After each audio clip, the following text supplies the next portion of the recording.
Hello, welcome to Zigmatech Learning Hub. I'll be your instructor for government. For this class, we are going to be taking our exercises from the ExamGuide app. If you don't have the application already installed on your device, I want you to download the app in order to follow along in this class. ExamGuide is a leading educational app that helps students prepare adequately for various exams like UTME, post-UTME, WAEC, GCE, KCPE, IJMB, JUPEB, Calbipedia, BECE, SSCE, NCEE, NECO, etc. You can download the app from www.examguide.com or Google Play Store. Please subscribe to our channel and turn on the notification bell to be updated on new videos. Ready for today's class? Okay, let's get started. In today's class, we have different systems of government. Now, one system of or one category of system of government has to do with the relationship between the arms or among the arms of government, especially between the legislature and the executive, and that is where we talk about parliamentary system and presidential system of government. On the other hand, we have systems of government based on the relationship within the central government and the component unit, where we talk about levels of government. Now, in the system, we have the topic that I want to treat today, which is the unitary system and the federal system of government. So these are the systems of government we're going to discuss, and specifically in this lesson, we're going to discuss the meaning of unitary system of government, its features, factors that lead to the adoption of a unitary system of government, the advantages of unitary system, the disadvantages of unitary system. We also talk about the meaning of federal system, the features of federal system, the factors that are responsible for adoption of federal system of government, advantages of federal system, the disadvantages of federal system, and power sharing in a federal system of government. Now, let's go to the meaning of unitary system. We are starting with the unitary system. Now, unitary system is defined as a system of government in which governmental powers are concentrated in one single authority, or the central government. Now, what we mean by this is that in such system, we have just the central government. Every power flows from that central government. We may have other local units or component units, but the authority is on the central government, and they derive their powers from the central government. So if you look at the illustration, what we have here on the screen, you can see that we have the central government and local government. Each of them derives its power from the central government. They are all deriving their powers from the central government. So the central government is the source of authority, and that's why we say that the powers are concentrated in one single central government only. So any other government you can see, or component unit you can see in the system, derives its power from the central government. And some countries that practice this system of government, the unitary system of government, include one, the United Kingdom, Ghana, Italy, Cuba, Spain, and many other countries. Now, let's look at the features of this system to aid our understanding of this unitary system of government. Now, let's look at the features of unitary system. One, governmental powers are concentrated in one central government. That is, we have what we call centralization of powers. That is, having all governmental powers in one single central authority. So the central government does not share power with any other authority. Now, the central government is supreme in the sense that the highest authority in the state belongs to only the central or the national government. The national government is the highest authority, and every other authority you can have in the state will derive its power from the central authority, and therefore subject to the central authority Now, the Constitution is flexible and unwritten. Now, meaning that the Constitution can be easily amended, and it's not in one single document. You don't see it in a particular document. It can be seen in different documents. That's what we mean by the Constitution is flexible and unwritten. Also, we have creation of areas and regions by the central government. Now, the central government, being the source of authority, has the power to create other regions, regional government, and give them power, and can change them, remove the government of the regions. So they have the power to create regional government. Also, this system of government is usually adopted in a small and homogeneous society. So it's where you see a small society and where you have a decent kind of people, what we call a nation. You can adopt this kind of system. It's usually adopted there. Now, another feature is that the laws are uniform. The same law applies to every part of the state, because the only lawmaking power will come from the central government. So whatever law it makes applies to every other part of the country, and it is uniform everywhere. Unlike what we have in the other system of government that we call the federal government. You can see that you have different levels of government, you have different states, and each state can have its unique law, different from others. But in a unitary system, the laws made by the central government is binding on everybody and applies everywhere uniformly. So the same law is obtainable everywhere. Now, there is no distribution of power. That the central government does not share power with any other component unit.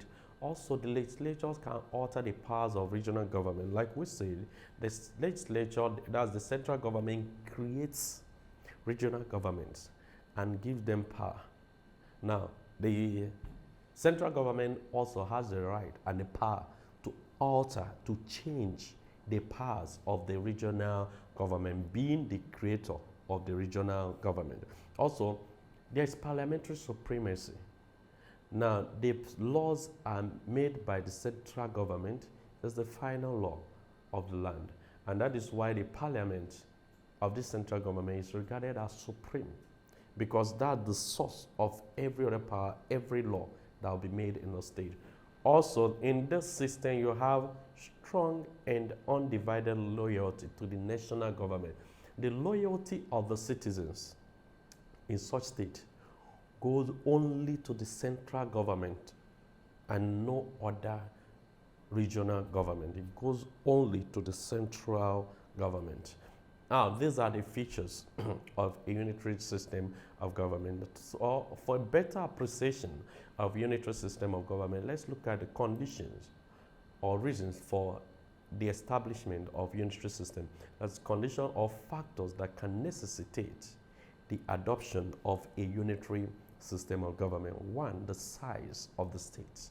The size of the state is usually small because it is easy to manage and do a direct administration where powers are centralized in a small state that can be managed and easily overseen by the central government. So it's usually adapted in a small state. Then another one is the nature of the state. When you have a homogeneous society, and when we say a homogeneous society, we refer to a society where you have diverse ethnic group, a diversified society. You have people from different history, different language, different historical background. So in such in a homogeneous society, you have people from the same language, the same history, the same ethnic group. So they are not diversified, rather. They're not diversified, they are one. So such system, you can apply a unitary system because the government represents everyone.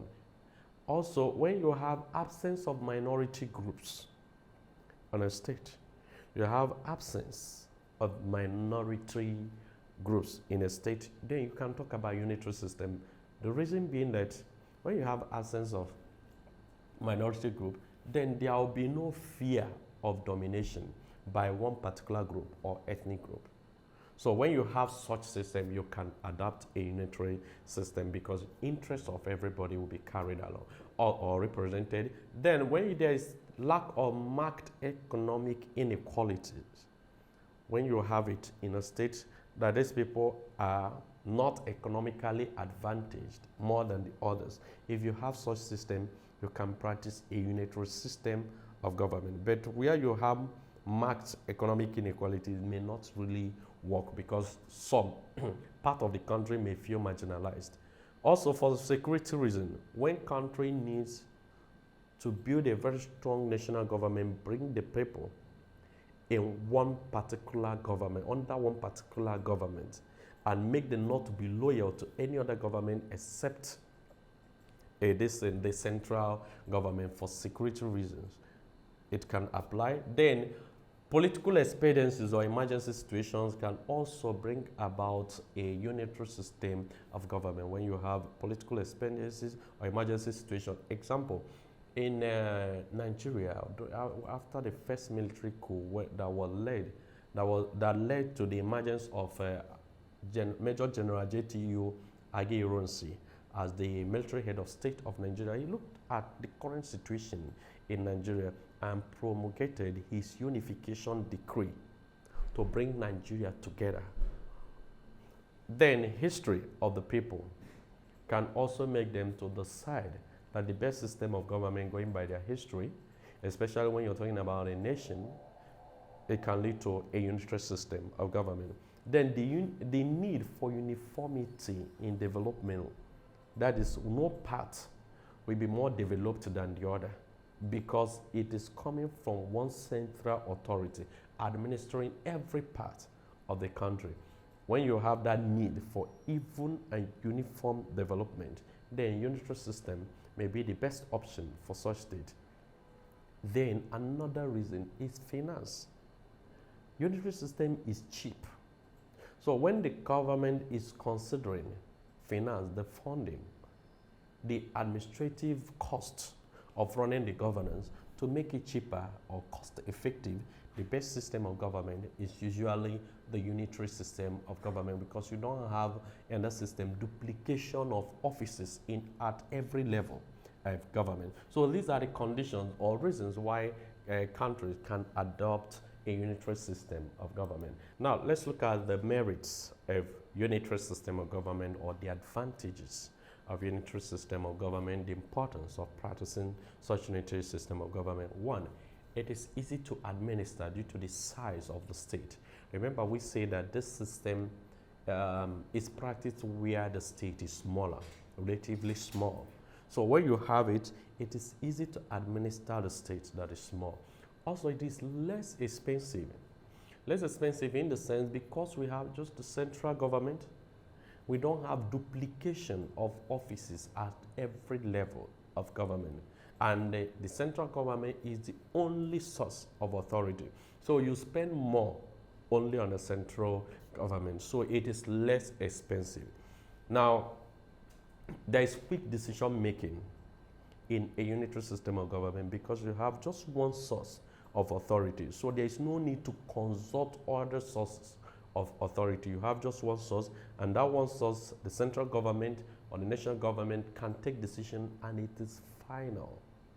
So there's quick decision making. So it can address the emergency. Now, there's no friction involving levels of government. Now, because you don't have other sources of authority, the case of friction or disagreement between levels or among levels of government will not occur here because there is, and no other authority can question the central government. Also, there is no double loyalty under system. Yes, the citizens are loyal to only one central government. They are not loyal to any other level of government. They can't say, okay, I belong to this part of the country. No, all of them recognize only one central government. Also, the constitution can tackle emergency. Remember, we say that a constitution is flexible. Therefore, it can be easily amended. And this will make the constitution able to address emergency situations. So the constitution can tackle emergency. Also, there's uniformity in level of development because we are talking about just one central government. The laws are uniform, and also development is relatively uniform in the system because the central government does not compete, and we don't have competitions among other parts of the country. Everyone, the development agenda of the country is uniform and equally administered to every part of the country. Also, it is less bureaucratic because we don't have too many consultations before the central government can take decisions. Also, it promotes national unity because of loyalty to one central government. So we have better national unity and not a situation where you have different states at times based on their ethnic group, and you see people saying, okay, we are from this, I'm not of this country, I'm of this group. So in this kind of system where everybody coming from the same ethnic group or the same group and small territory, and you have only one central government, there's better national unity in such system. Also, it is simple to operate with because we are talking about one central government, one central decision-making body. So it is simpler to operate. And such system normally has a strong national government because the national government is the only source of authority, and no other source of authority can question the powers of the central government. So such system is usually very strong national government. Now let's look at the demerits, the problems associated with the unitary system of government. This is why maybe your country does not practice a unitary system of government. The number one is autocracy of the central government. Now, because the central government does not subject itself to any other authority, is the only source and final source of authority in such system.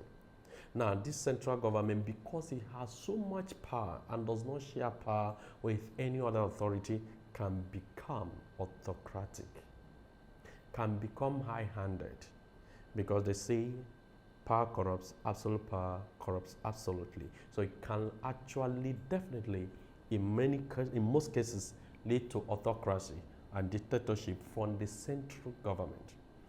It also prevents local autonomy.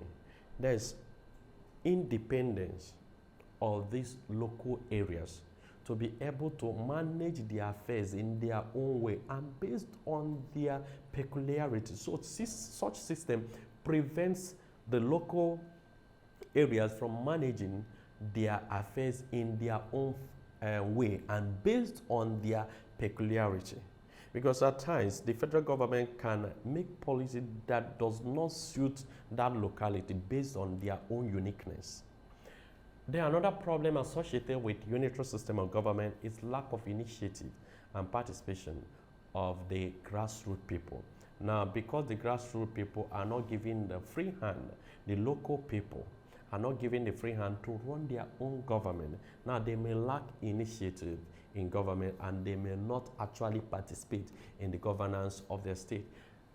Then another problem is that this system, is the central government is usually overloaded because the central government is the only source of authority and is expected to administer the state in all aspects of life, social, economic, political, every aspect. So there is nothing like, okay, the central government or this aspect, this regional government has power to actually concentrate on this area. So everything is loaded on the central government. So it can be a burden on the central government. Also, the government is kept away from the people because it's not decentralized. We don't have the local government. We don't have levels of government. So it's far from the people. So the local people may not be able to feel their government. Also, it is limited in application. Unitary system is limited in application. Why? You can only apply it in a small and homogeneous country or state. So that's why we say it's limited in application. Also, you can see domination of minority groups. If you have minority groups in a unitary system, they are usually dominated. Their interests may not be represented. Also, it discourages wider representation because in most cases, you see that in a unitary system, you have just one, a bicameral legislature. And also, the number of people in the legislature may not be enough to represent the various interests in the state. So that's why we say that it discourages wider representation and also does not create much employment opportunity. Yes, employment opportunity in the system is limited because you have only the agencies of the central government. So these are the problems associated with unitary system of government. So we've been able to look at the meaning of unitary system, the features, the factors that can lead to the adoption of unitary system, the merits and the demerits of unitary system. Now this time around, let's look at the other system of government, which is the federal system of government. Now, what is the federal system or a federal system of government? Now, it's a system of government in which governmental powers are constitutionally shared between the central government and the component units or the regions. So here, we don't talk about concentration of powers. Rather, powers are decentralized, shared between the central government and the component unit. Now, if you look at this diagram, though it shows the three systems of government, you can see where you have the central government, look at the federal government, look at the people, you see the state government, you see the national government. Now, these the people represent the constitution. Now, both of them derive their powers from the people. So, there is no government that can lord it over the other one. So all of them, or the two governments or the two levels of government or even more, derive their power from one source, the Constitution. So no government can subject the other government to itself. Examples of countries that practice a federal system of government is United States of America, Nigeria is there, South Africa, Canada, India, and so on. So we have countries that practice federal system of government. Now let's look at the features of federal government. One, there's constitutional sharing of governmental powers. That's governmental powers are shared by the Constitution. So each level of government derives its power from the Constitution. Then, because they derive their power from the Constitution then is the source of authority and therefore supreme. That is why we talk about supremacy of the Constitution. The Constitution is the final authority, the highest authority, because all the government derive their powers from the Constitution. Then in the system we have levels of government. We don't have just one central government. We have the central government and the component units. The Constitution in the system is written in the rigid. Written in the sense that the provisions of this Constitution are found in one document. It's documented in a book. So you can hold the book and call it the Constitution. And also, the Constitution is difficult to amend because it requires stringent procedures before you can amend the Constitution.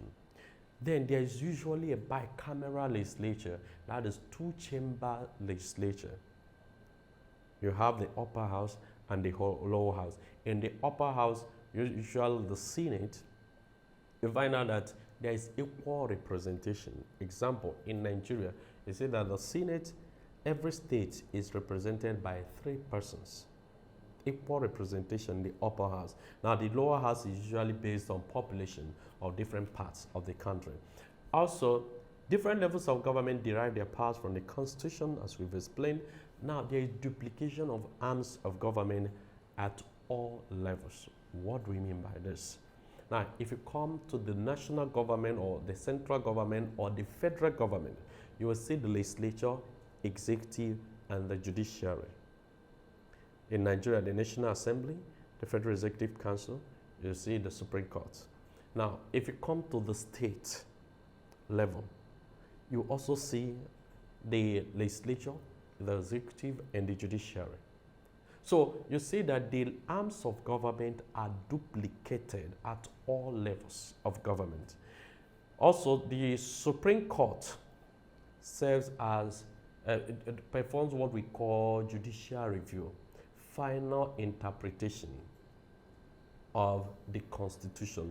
So there is usually a Supreme Court for judicial interpretation, for interpretation of the Constitution. Then such government prohibits secession. Now, secession is when a country, a part of the country, pulls out to form an independent state of its own. Now, this kind of state prohibits, that is illegal to talk about secession in such state. Now, the government is near to the people because we have levels of government. We have the central, we have component units. Even at times, we have the local government, which is government at the grassroots level, brought to make government nearer or closer to the people. Then the central government is superior to the local government, that's the component units or the regional government. And that is why where they share power together, if the decision of the federal government conflicts with that of the component unit, that of the central government prevails. So that is why we say that the central government is superior to the component units. Now, these are the features of a federal government. Now, let's look at the conditions or reasons for adoption of a federal system of government. Why some countries can adopt a federal system of government. One, size and population. When you have a very large country and highly populated country, look at India, look at Nigeria, look at US. Such system is purely a federal system of government because it will be more effective in administering such state because you create other regional governments and even the local government to manage the affairs of the people based on their peculiarities.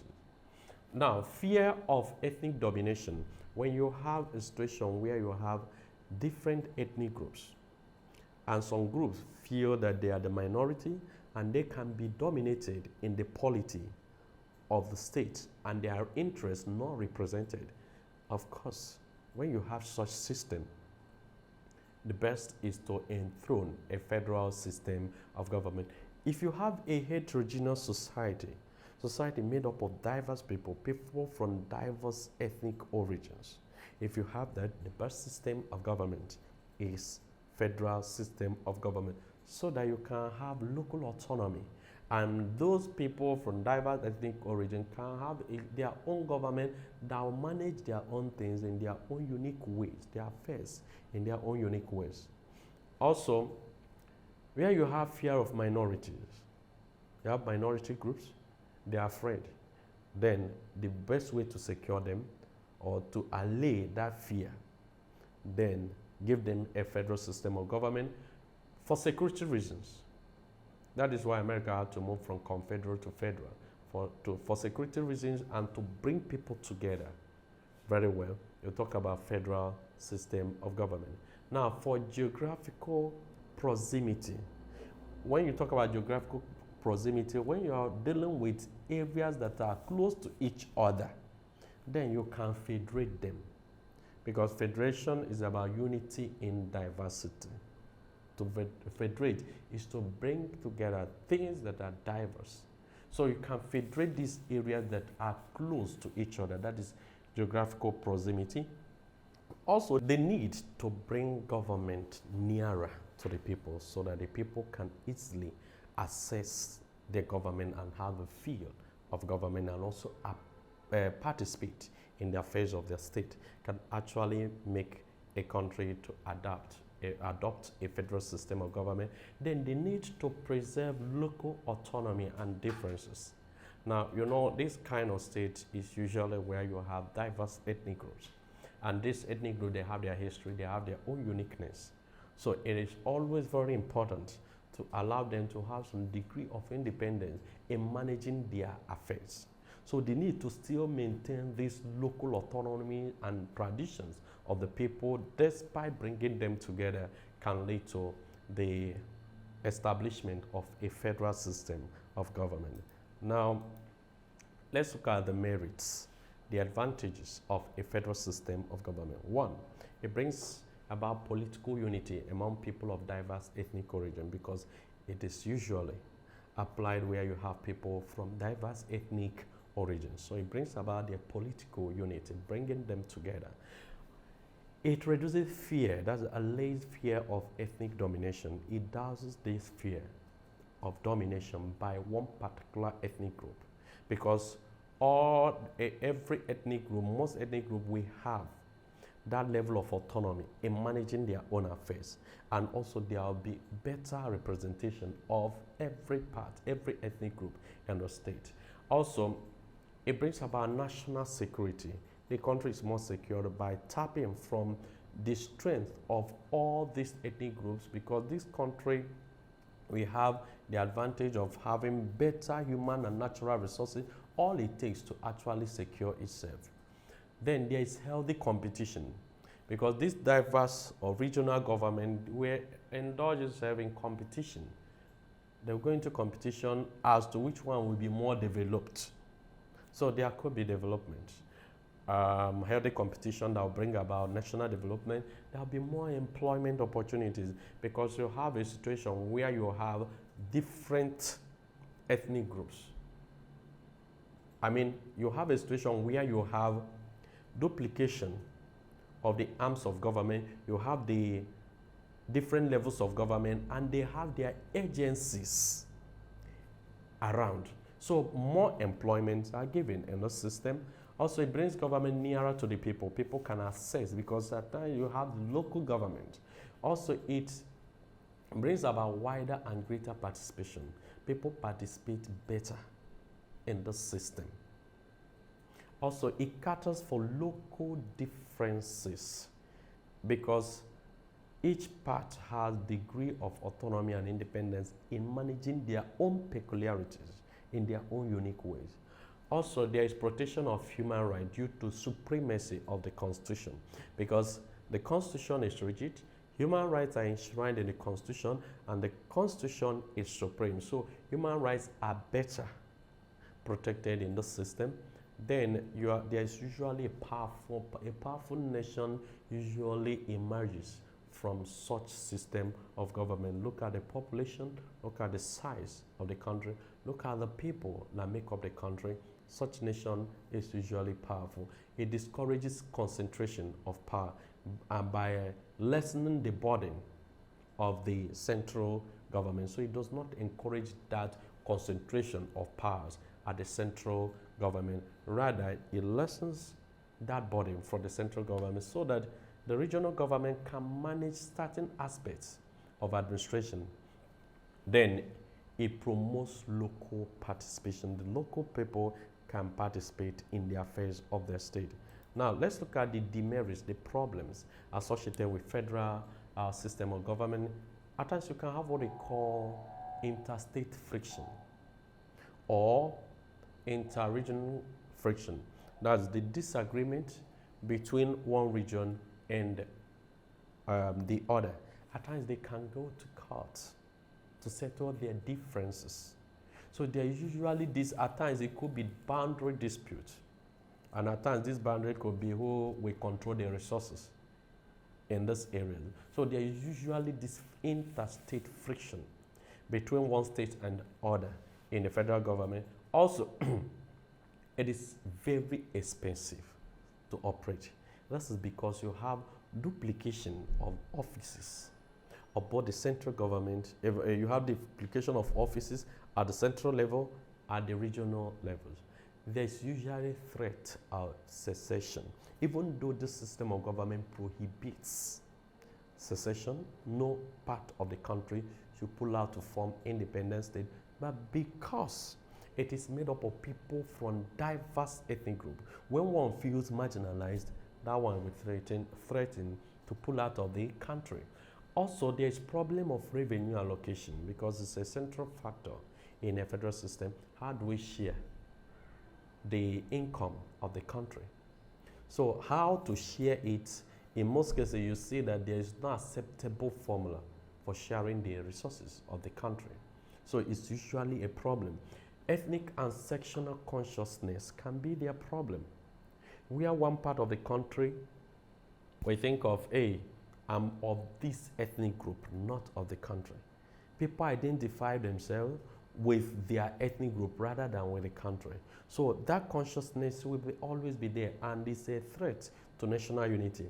Then there is always fear of ethnic domination. No matter how you organize the system, it's always there.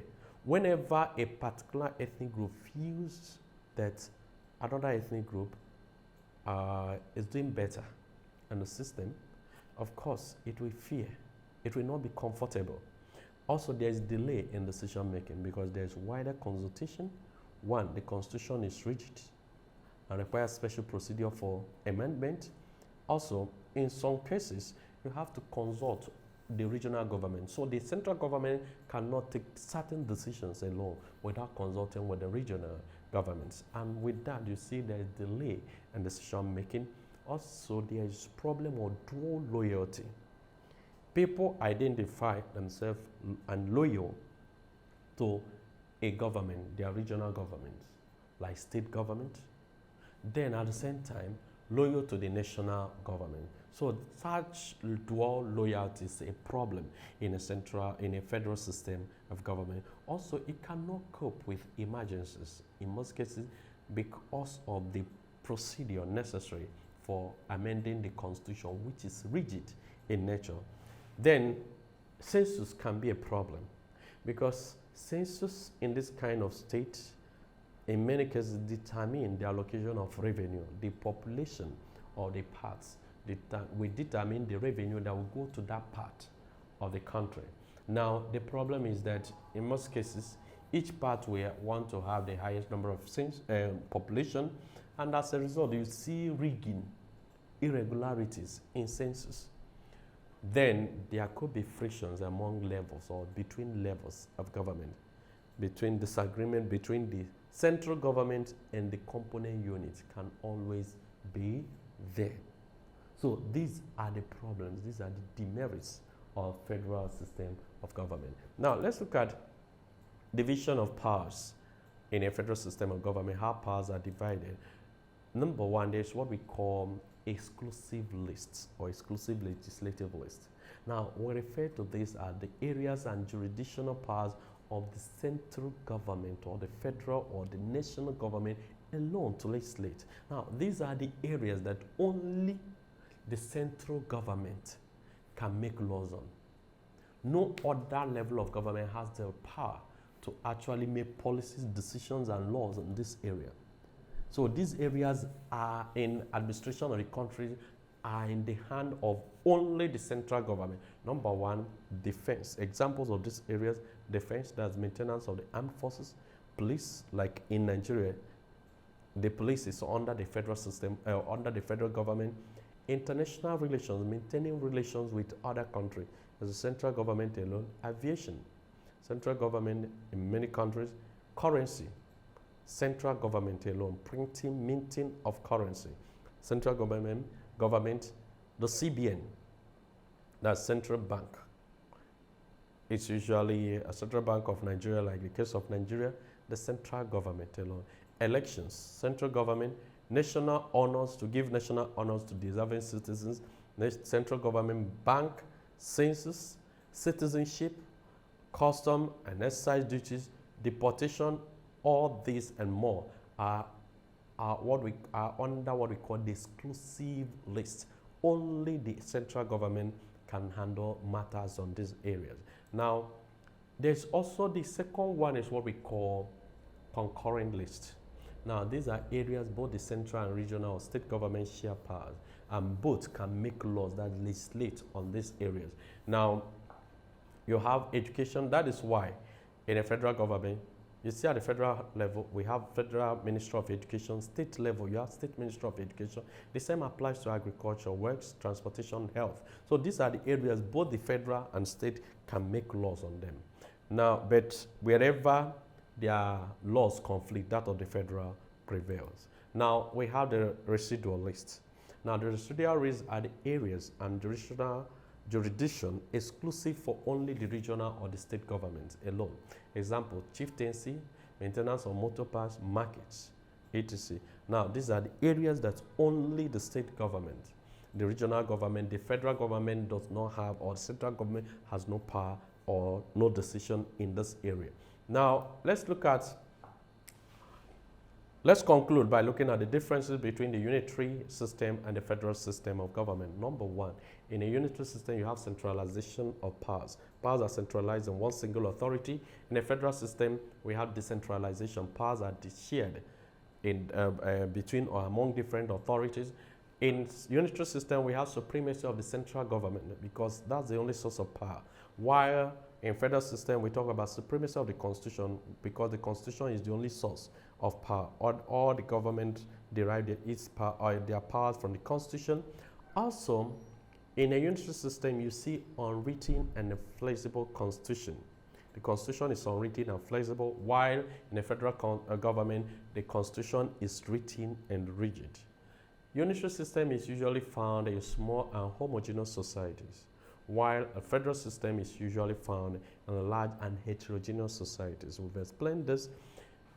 In unitary system, the government is far from the people because you have just the central government, while in a federal system, the government is closer to the people. So we have summarized by looking at the differences between the two systems of government. Now, I'll take you to a practice session in our exam guide, UTME. Now, that's how we use it. We select here, we are going to select at random. Then for topic of interest, we have selected the elements, the forms of government, that's where we can find it, and systems of governance. Now we click OK. Now we are going to take only questions that relate to what we did. So you see how our app works. Now, which of the following is an advantage of a federal system of government? One, is it separation of powers? Is it devolution of powers? Is it fusion of powers? Is it collective responsibility? Now, let's take them one by one. It's not collective responsibility because it has to do with parliamentary system of government, sharing of blames and praises. Is it fusion of powers, powers not separated? No. Is it devolution of powers? Is it separation of powers? Now, separation of powers, we talk about it in a presidential system. Is devolution of powers, where some powers, where regional powers are given powers to make some decisions and laws on their own on matters that affect them. So you have this more in a federal government. Now, okay, this parliamentary. Now, the features of federal system or federalism include all except A, constitution is rigid, it is. B, encourages, there should be secession. Now, supremacy of the central government, we say that the central government is supreme. Supremacy of the constitution, we say the constitution is supreme also. Now, it does not encourage secession. Now, one advantage of the unitary system over federal system is A, small membership, cost-effective, bureaucratic nature, ratification of appointment. The one we talked about is cost-effective because it's cheaper than the federal system. We say this federal system is expensive, while unitary is cheap. Now, one of the merits of unitary system of government is A, minority dominate majority. B, the decisions of government are quick. Of course, that is what we discussed today. Now, we can't say promote dictatorship is a disadvantage. That allows no co-initiative. That one goes to federal government. Minority dominates the majority. No, its decisions are taken, decisions of government are quick because we talked about quick decision making.